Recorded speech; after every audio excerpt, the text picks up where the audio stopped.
បាទបងប្អូនអរគ្នាបាទសួស្តីបាទថ្ងៃនេះខ្ញុំចេញមកហូបថ្មីមួយមុខដល់ឲ្យបងប្អូនយើងធ្វើបាទមិនថាចិនមិនថាខ្មែរមិនថាណាមិនទេត្រូវទាំងអស់មុខម្ហូបនេះហើយយើងហូបក៏អត់ចេះចិនអត់ចេះណាយដែរបងប្អូនណាបាទជាប្រភេទមឹកបាទអញ្ចឹងខ្ញុំហៅថា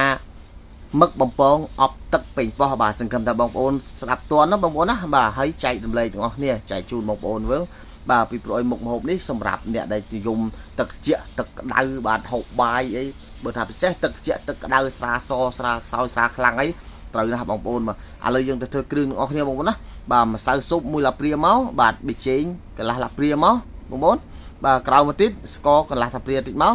បាទហើយនឹងទឹកស្អ៊ីវយើងបាទទឹកស្អ៊ីវយើងមួយឡាព្រាកាហ្វេមកបងប្អូនដូចឃើញស្រាប់ហើយបាទតបមកគឺប្រេងខ្យងបាក់ប្រហែលជា10ក្រាមហ្នឹងបាទអូខេតបមកគឺស្រាប្រេងល្ងទឹកពេញប៉ោះប្រហែលជា3ឡាព្រាកាហ្វេបងប្អូនដូចឃើញខ្ញុំចាក់ឲ្យមើលអញ្ចឹងបាទរួចដល់គឺយើងដាក់ទឹកបន្តិចទឹកប្រហែលជា2ឡាព្រាកាហ្វេគឺយើងយកវាមកកូរបាទយើងវាយវាឲ្យវាឡើងខាប់បងប្អូនណាបាទក្លោកវាឲ្យវាឡើងខាប់មកនេះរួចដល់ហើយបាទមានមឹកគ្រឿងម៉ត់តំរាំងគឺសម្រាប់ខ្ញុំធ្វើវាមានតែប៉ុណ្្នឹងគ្រឿងផ្សំអត់ពិបាកទេបងប្អូនបាទដាំទឹកឲ្យពុះដាក់មឹកចូលមកហ្នឹងហើយបាទបន្ទាប់ពីទឹកពុះយើងចាក់មឹកចេញមកកុំឲ្យវាឆ្អិនពេកប្រយ័ត្នស្វិតមឹកបងប្អូនបាទមើលឲ្យអានវត្តទាំងអស់គ្នាណាកុំថាខ្ញុំចេះតែថាសង្ឃឹមថាបងប្អូនយើងធ្វើបានបាទហើយយើងត្រូវការឡើងពណ៌វាមានដូចជាទឹកស៊ីអ៊ីវក្រហមទឹកស៊ីអ៊ីវខ្មៅលាក់ពីដំណក់មកបងប្អូនណាយើងលេងពណ៌វាដើម្បីឲ្យវាស្អាតបើសិនអត់លេងពណ៌បឹកនៅសស្គូសបាទអូខេ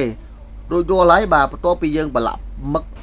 យកពណ៌រួចរាល់ហើយគឺយើងទៅឆាគ្រឿងម៉ត់ម្ដងបាទ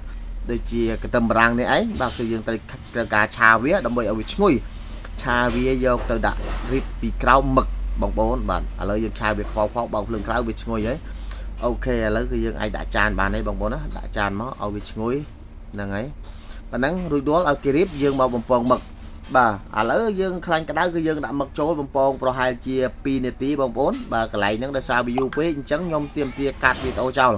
បាទខ្ញុំកាត់ចោលខ្លះទៅខ្ញុំដាក់ភ្លាមពីព្រោះតែយូរពេកបងប្អូនយើងធុញណាបាទឥឡូវមឹកឆ្អិនទេបងប្អូនឃើញមឹកឯងឡើងពណ៌ក្រហមល្អបាទមឹកនៅតែមឹកឥឡូវគឺយើងដល់វាហាន់មឹកហើយបងប្អូនមឹកគឺអត់ហាន់ផ្ងាទេហាន់ប្រកាប់ទេគឺហាន់ផ្ងាហ្នឹងហើយបានរៀបស្អាតបើសិនតែយើងហាន់ប្រកាប់មឹកអត់ស្អាតទេអូខេបងប្អូនប្រយល់ណាកន្លែងហ្នឹងណាបាទអ្វីក៏ដោយបើខ្ញុំប្រាប់បងប្អូនធ្វើដល់អត់ចេះខូតទេអូខេបាទឥឡូវគឺយើងកាត់រួចរាល់ហើយយើងយកមករៀបនឹងចានបងប្អូនមឹកគឺនៅតែមឹកមួយស្អាតណាបងប្អូនណាឥឡូវដល់វាយើងហាន់ក្បាលវាយើងហាន់ហើយយើងពុះជា2មកហ្នឹងហើយកាត់សក់វាមកកង់មកហ្នឹងហើយអូខេក្បាលយើងរៀបក្បាលទី1ហ្នឹងហើយអូខេបងប្អូនតទៅមកទៀតគឺរៀបសក់ពីលើរួចរាល់ហើយឥឡូវបងប្អូនគឺស្អាតទេ